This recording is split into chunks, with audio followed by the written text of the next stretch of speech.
बचपन में आपने कई बार किसी विषय पर ऐसी किताबें देखी होंगी जिसमें लिखा होता था, क्या आप जानते हैं? आज इसी आधार पर हम आपको अविश्वास प्रस्ताव से जुड़ी दिलचस्प जानकारी देते हैं।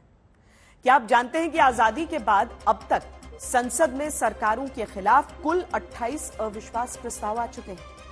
क्या आप जानते हैं कि आजादी के बाद अब तक अविश्वास प्रस्ताव लाए जाने पर केवल एक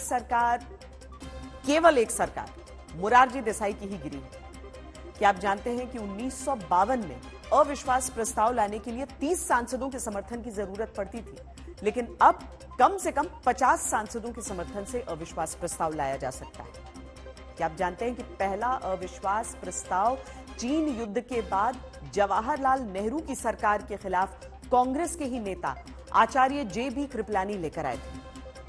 क्या आप जानते हैं कि 1964 से 1975 के बीच सबसे ज्यादा 15 अविश्वास प्रस्ताव लाए गए, जिनमें 3 लाल बहादुर शास्त्री की सरकार के खिलाफ थे, जबकि 12 इंदिरा गांधी की सरकार के खिलाफ।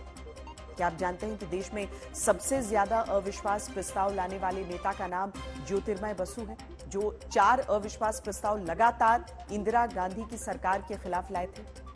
क्या आप जानते हैं कि जिस नेता के अविश्वास प्रस्ताव की वजह से एक बार सरकार गिरी है, उनका नाम वाई.बी. चौहान, जो 1979 में अविश्वास प्रस्ताव लेकर आए थे?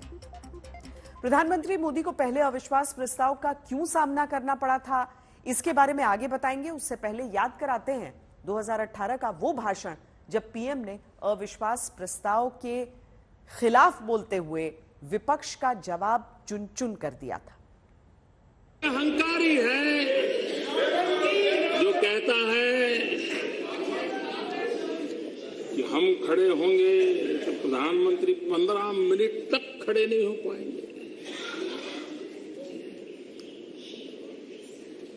आदरणीय अध्यक्ष महोदय जी, मैं खड़ा भी हूं और 4 साल हमने जो काम किए हैं उस पर अड़ा भी हूं। इस प्रस्ताव के बहाने अपने कुनबे को जो जमाने की कोशिश की है, कहीं बिखर न जाए, इसकी चिंता पड़ी। एक मोदी को हटाने के लिए जिसके साथ कभी देखने का संबंध नहीं, मिलने का संबंध नहीं, ऐसी धरियों को इकट्ठा करने का प्रयास हो रहा है। धारा नैव पतंती चातक मुखे मेघस्य किम दूषणम, यानी चातक पक्षी के मुंह में बारिश की बूंद सीधे नहीं गिरती तो इसमें बादल का क्या दोष।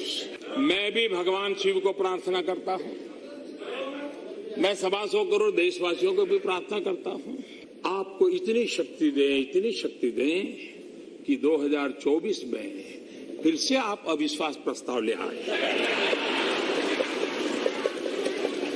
हम कौन होते हैं जो आपकी आंख में आग डाल सके? कोई गरीब मां का बेटा पिछड़ी जाति में पैदा हुआ, गांव से आया है। आप तो नामदार हैं, नामदार, हम तो कामदार हैं। आपकी आंख में आग डालने की हिम्मत हमारी नहीं, हम नहीं डाल सकते। अरे प्रणब मुखर्जी ने आंख में आग डालने की कोशिश की, क्या किया गया?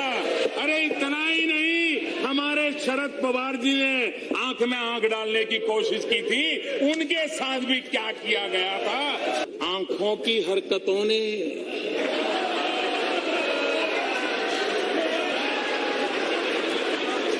कैसे आंख खोली जा रही है, कैसे बंद की जा रही है,